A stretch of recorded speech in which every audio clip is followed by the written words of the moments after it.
حضرت لقمان کے جو اقوال ہیں ان میں سے ایک تو یہ ہے کہ حکمت و دانائی مفلس کو یعنی غریب کو بادشاہ بنا دیتی ہے۔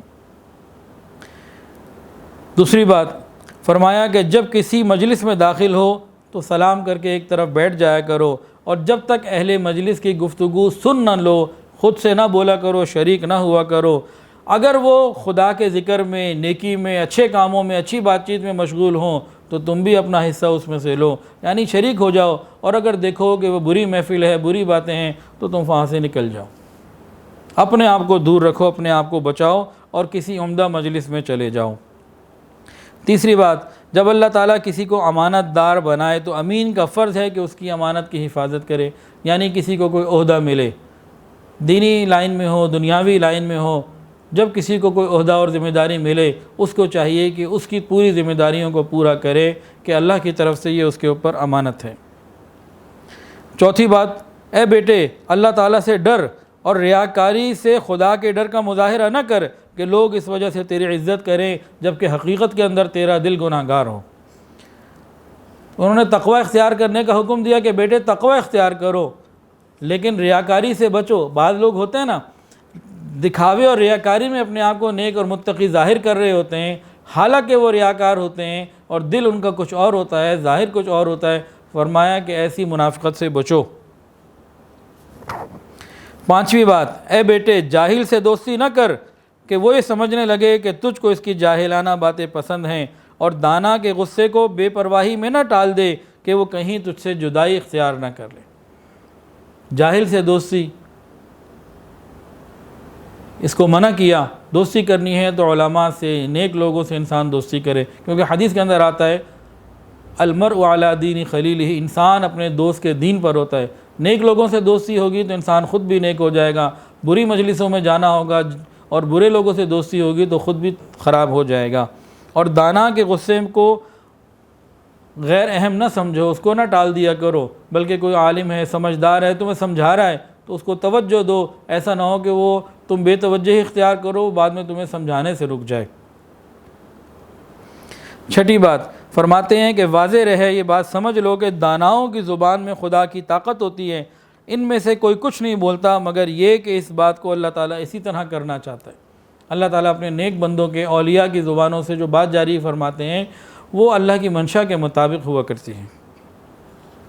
ساتویں بات فرماتے ہیں، اے بیٹے خاموشی میں کبھی ندامت اور شرمندگی اٹھانی نہیں پڑتی، اگر بولنا چاندی ہے تو خاموش رہنا سونے جیسا ہے۔ آٹھویں بات بہت ہی خوبصورت فرماتے ہیں، بیٹا ہمیشہ شر سے تم دور رہو، شر تم سے دور رہے گا، اس لیے کہ شر سے شر ہی پیدا ہوتا ہے۔ شر اور شریر لوگوں سے تم دور رہو، بندے کی ذمہ داری ہے کہ وہ شر اور شریر لوگوں سے دور رہے۔ نویں بات، بیٹا غیظ و غضب سے بچو، اس لیے کہ شدت غضب دانا کے قلب کو مردہ بنا دیتی ہے، کہ ہر وقت کا غصہ، بے جا غصہ، بہت زیادہ غصہ جب آتا ہے، یہ شدت غصہ اور غضب جو ہے یہ انسان کے دل کو مردہ کر دیتا ہے۔ 10ویں بات، بیٹا خوش کلام بنو، اچھی بات اچھے انداز سے کرنے والے بنو، کہ جب تم خوش کلام بنو گے، لوگوں سے مسکرا کر ملتے رہو گے، اچھے اخلاق سے ملتے رہو گے تو تم لوگوں کی نظروں میں اس شخص سے زیادہ محبوب بن جاؤ گے جو لوگوں میں مال و دولت تقسیم کرتا رہتا ہے۔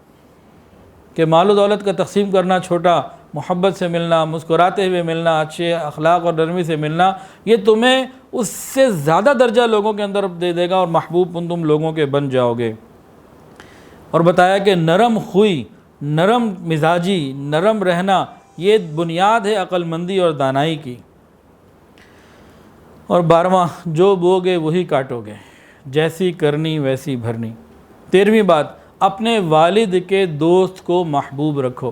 یہاں ایک واقعہ یاد آ گیا قدرتاً، حضرت عبداللہ ابن عمر رضی اللہ تعالیٰ عنہما ایک دفعہ کہیں جا رہے تھے راستے میں، تو سڑک کے اوپر ایک بندہ راستے پہ مل گیا، وہ اتر گئے، اس نے کچھ مانگا، انہوں نے اپنی قمیض بھی دے دی، پیسے بھی کچھ دے دیے اور سواری بھی دے دی۔ ساتھی کوئی ساتھ تھا، اس نے کہا جناب وہ تو ایک عام سا آدمی تھا، اس کو تھوڑا بھی دیتے تب بھی اس کے لیے کافی تھا، آپ نے تو بہت کچھ دے دیا۔ کہنے لگے کہ میرے والد کا دوست تھا، میں نے تو اس وجہ سے اکرام کیا۔ تو والد کے دوست کا اکرام کرنا، محبوب رکھنا، یہ حدیث میں بھی آتا ہے۔ اللہ اکبر۔ حضرت لقمان سے کسی نے پوچھا کہ سب سے بڑا عالم کون؟ جواب دیا جو دوسروں کے علم کے ذریعے اپنے علم میں اضافہ کرتا رہے۔ پھر پوچھا سب سے بہتر آدمی کون ہے؟ ان کا غنی۔ کہ غنی سے مراد وہ جس کے وہ مال ہو؟ نا نہیں، بلکہ غنی وہ ہے کہ جب اپنے اندر خیر تلاش کرے تو خیر سے بھرا ہوا پائے، اس کے اخلاق کردار اس کے اندر خیر ہی خیر ہو۔ 15ویں بات بہت ہی سمجھنے سے تعلق رکھتی ہے اور آج کل اس میں بہت بڑی کثرت سے لوگ مبتلا ہو چکے ہیں۔ فرماتے ہیں کسی نے ان سے پوچھا کہ بدترین انسان کون ہے؟ بدترین انسان کون ہے؟ فرمایا جو اس کی پرواہ نہ کرے کہ لوگ اس کی برائی کو دیکھ کر اسے برا سمجھیں گے۔